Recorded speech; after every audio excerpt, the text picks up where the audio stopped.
Serawut wajah cantik yang kau sembunyikan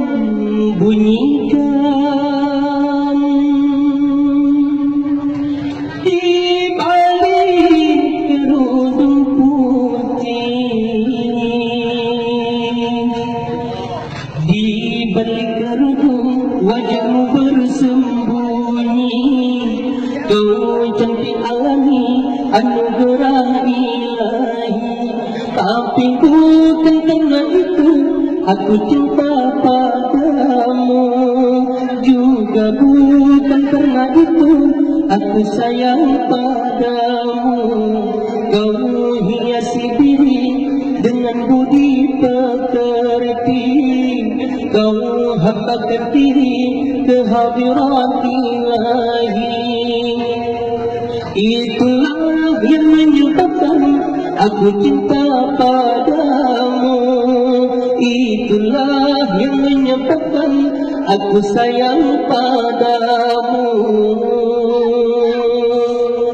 Tiada lelaki yang membangkang kecantikan wajahmu, kelembutan sikapmu, kemanisan senyummu, tapi yang menyilaukan mata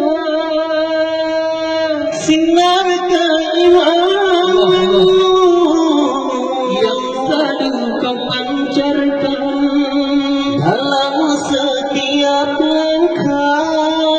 Gadis seperti kamu yang aku dambakan, di balik kerudung wajah bersembunyi.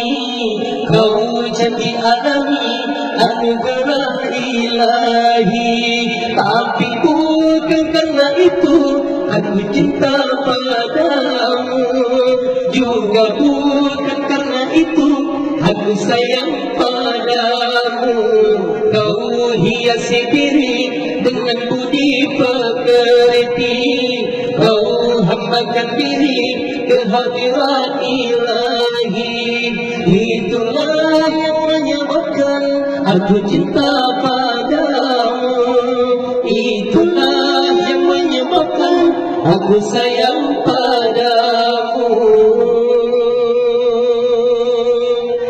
Tiada lelaki yang membangkang